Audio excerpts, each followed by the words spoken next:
Assalamualaikum warahmatullahi wabarakatuh. Perkenalkan, saya Mawaddah, mahasiswi Institut Agama Islam Tazkiyah, jurusan Akuntansi Syariah. Di sini saya akan membuat video untuk memenuhi nilai ujian akhir semester 6 pada mata kuliah Metodologi Penelitian dengan dosen pengampu Dr. Sugiyarti Fatma Laila. Di sini saya akan menjelaskan tentang implementasi pernyataan standar akuntansi keuangan PSAK 109 pada Basnas Kabupaten Inhil. Latar belakang PSAK 109 adalah standar akuntansi keuangan yang dikeluarkan oleh Dewan Standar Akuntansi Keuangan Indonesia atau DSAK. Standar ini mengatur tentang akuntansi zakat, infak, sedekah, dan dana sosial lainnya. Badan Amil Zakat Nasional atau Basnas merupakan badan resmi dan satu-satunya yang dibentuk oleh pemerintah berdasarkan keputusan Presiden Republik Indonesia Nomor 8 Tahun 2001 yang memiliki tugas dan fungsi menghimpun dan menyalurkan zakat, infak, dan sedekah pada tingkat nasional. Kerja Undang-Undang Nomor 23 Tahun 2011 tentang pengelolaan zakat semakin mengukuhkan peran Basnas sebagai lembaga yang berwenang melakukan pengelolaan zakat secara nasional. Basnas adalah lembaga yang bertanggung jawab untuk mengumpulkan, mengelola, dan mendistribusikan zakat di Indonesia. Implementasi PSAK 109 pada Basnas Kabupaten Inhil merupakan upaya untuk menerapkan prinsip akuntansi yang sesuai dengan standar yang berlaku agar pelaporan keuangan Basnas dapat dipahami dan dipercaya. Menerapkan standar tersebut, Basnas Kabupaten Inhil dapat menyajikan laporan keuangan yang akurat, transparan, dan dapat dibandingkan dengan lembaga lain. Selanjutnya, ada rumusan masalah.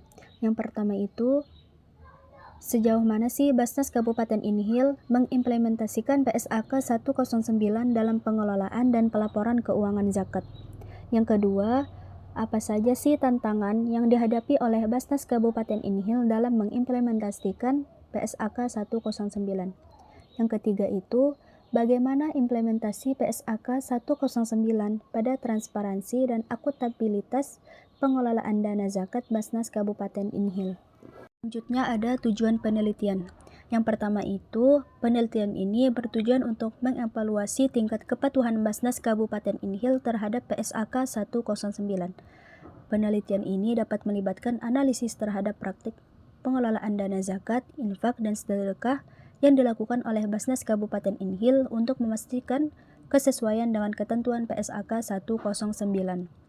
Yang kedua itu, penelitian dapat bertujuan untuk mengevaluasi dampak implementasi PSAK 109 pada Basnas Kabupaten Inhil. Tujuan ini dapat mencakup analisis terhadap perubahan dalam transparansi, akuntabilitas, efisiensi, atau kualitas pelaporan keuangan yang dihasilkan setelah implementasi PSAK 109. Ada manfaat penelitian. Yang pertama itu, penelitian ini dapat membantu meningkatkan transparansi dalam pengelolaan dana zakat, infak, dan sedekah oleh Basnas Kabupaten Inhil. Dengan menerapkan PSAK 109, informasi keuangan yang disajikan akan lebih terperinci dan komprehensif, sehingga memudahkan pemahaman dan evaluasi pihak terkait, termasuk donatur, masyarakat, dan regulator. Kedua itu, penelitian ini dapat membantu meningkatkan akuntabilitas Basnas Kabupaten Inhil terkait dengan pengelolaan dana zakat.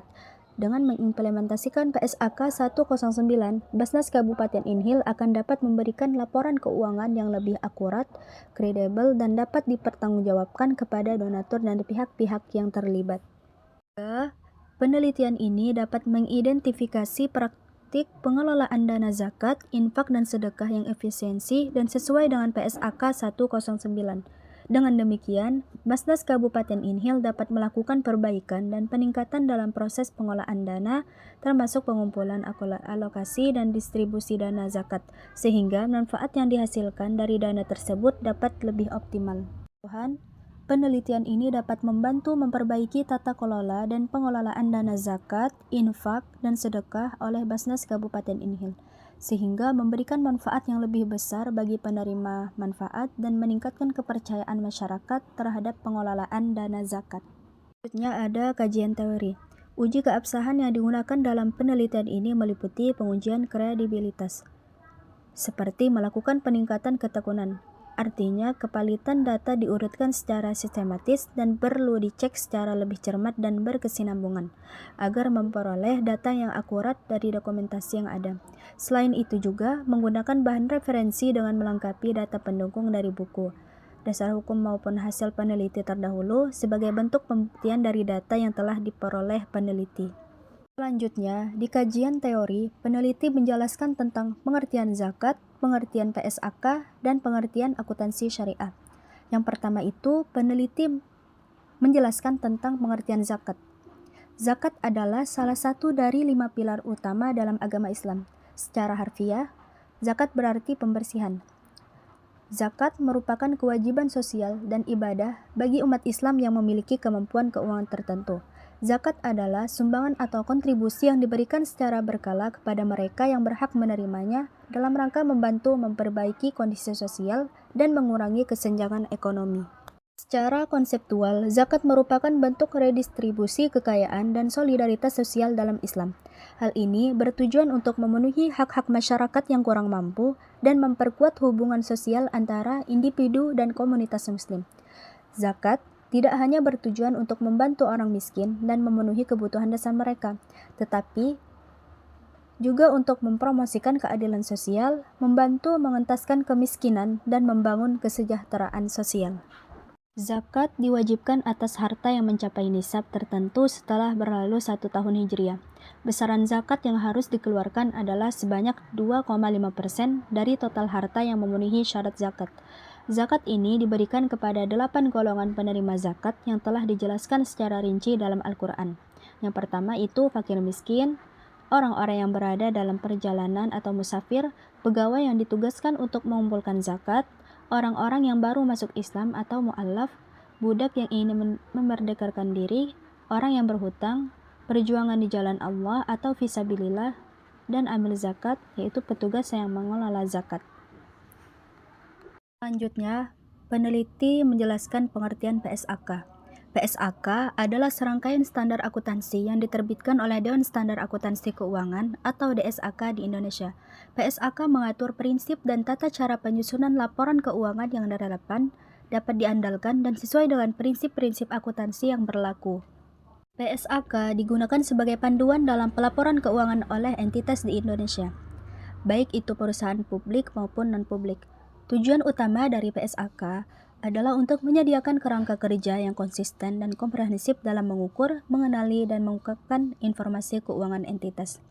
PSAK mencakup berbagai topik akuntansi seperti pengakuan pendapatan, pengukuran aset dan kewajiban, pengungkapan informasi, laporan keuangan konsolidasi, instrumen keuangan, aset tetap, investasi, dan lain sebagainya. Setiap PSAK memberikan pedoman yang jelas tentang bagaimana mengukur, mengungkapkan, dan melaporkan berbagai transaksi peristiwa dalam laporan keuangan. Penerapan PSAK secara konsisten dan tepat akan membantu entitas dalam menyusun laporan keuangan yang akurat, transparan, dan relevan bagi para pengguna informasi, seperti pemegang saham, investor, pemerintah, dan pihak-pihak terkait lainnya. Selain itu, PSAK juga membantu memfasilitasi perbandingan dan analisis keuangan antara entitas yang berbeda dan mempromosikan keseragaman dalam pelaporan keuangan di Indonesia. Selanjutnya, peneliti menjelaskan pengertian akuntansi syariah. Akuntansi syariah adalah cabang akuntansi yang didasarkan pada prinsip-prinsip syariah Islam.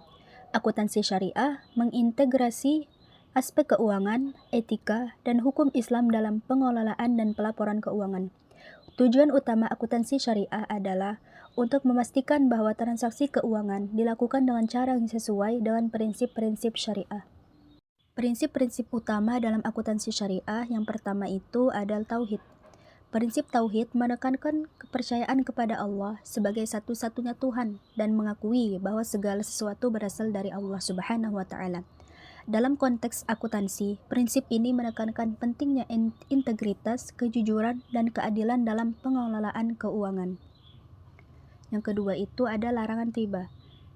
Larangan riba ini melarang praktik bunga atau bunga berlebih dalam transaksi keuangan. Dalam akuntansi syariah, transaksi keuangan harus bebas dari unsur riba dan mengikuti prinsip keadilan. Yang ketiga ada larangan maisir. Prinsip maisir ini melarang untuk perjudian dan spekulasi yang tidak jelas atau meragukan hasilnya. Akuntansi syariah memastikan bahwa transaksi keuangan tidak melibatkan unsur perjudian dan spekulasi yang bertentangan dengan prinsip-prinsip Islam. Yang keempat itu ada larangan gharar. Gharar ini melarang ketidakpastian atau ketidakkejelasan dalam transaksi keuangan. Akuntansi syariah memastikan bahwa kontrak atau transaksi keuangan menghindari gharar yang berlebihan dan memberikan kejelasan dan kepastian kepada pihak yang terlibat. Yang ketiga ada larangan maisir. Prinsip maisir ini melarang untuk perjudian dan spekulasi yang tidak jelas atau meragukan hasilnya. Akuntansi syariah memastikan bahwa transaksi keuangan tidak melibatkan unsur perjudian dan spekulasi yang bertentangan dengan prinsip-prinsip Islam. Yang keempat itu ada larangan gharar. Gharar ini melarang ketidakpastian atau ketidakkejelasan dalam transaksi keuangan. Akuntansi syariah memastikan bahwa kontrak atau transaksi keuangan menghindari gharar yang berlebihan dan memberikan kejelasan dan kepastian kepada pihak yang terlibat. Yang terakhir ada wakalah. Wakalah ini mencakup prinsip pengangkatan wakil atau pengelola keuangan yang bertindak atas nama pemilik dana atau aset. Wakalah mewakili konsep tanggung jawab dan kepercayaan dalam pengelolaan keuangan. Akuntansi syariah juga memperhatikan aspek etika dalam pelaporan keuangan, seperti pengungkapan yang jelas dan transparan, pengelolaan risiko yang bertanggung jawab, dan keadilan dalam pembagian keuntungan dan kerugian. Penerapan akuntansi syariah umumnya dilakukan oleh lembaga keuangan Islam, perusahaan syariah. Tujuan akuntansi syariah adalah untuk memastikan bahwa praktik akuntansi dan pelaporan keuangan sesuai dengan prinsip-prinsip Islam. Selanjutnya itu metode penelitian. Penulis menggunakan pendekatan deskriptif kualitatif, yaitu penelitian deskriptif kualitatif. Deskriptif yaitu suatu rumusan masalah yang memandu penelitian untuk mengeksplorasi atau memotret situasi sosial yang akan diteliti secara menyeluruh, luas dan mendalam. Pendekatan kualitatif adalah prosedur penelitian yang menghasilkan data deskriptif berupa kata-kata tertulis atau lisan dari orang-orang dan perilaku yang diamati. Penelitian kualitatif berfokus pada fenomena sosial, pemberian suara pada perasaan dan persepsi dari partisipan di bawah studi. Selanjutnya itu teknik pengumpulan data. Yang pertama dengan cara wawancara. Wawancara ini melibatkan interaksi langsung antara peneliti dan responden. Wawancara dapat dilakukan secara tatap muka atau melalui telepon atau komunikasi online. Terdapat wawancara terstruktur di mana pernyataan yang akan diajukan telah ditentukan sebelumnya, dan wawancara tidak terstruktur di mana percakapan lebih bebas dan fleksibel. Yang kedua itu dengan cara observasi. Teknik ini melibatkan pengamatan langsung terhadap objek atau peristiwa yang diteliti. Observasi dapat dilakukan secara terstruktur dengan mengikuti rencana yang telah ditentukan sebelumnya, atau tidak terstruktur dengan hanya mencatat apa yang diamati. Yang ketiga itu dengan cara dokumentasi. Teknik ini melibatkan pengumpulan data dari sumber-sumber tertulis seperti dokumen, laporan, arsip, atau catatan. Data dapat diperoleh dari publikasi ilmiah, buku, situs web, atau dokumen internal organisasi.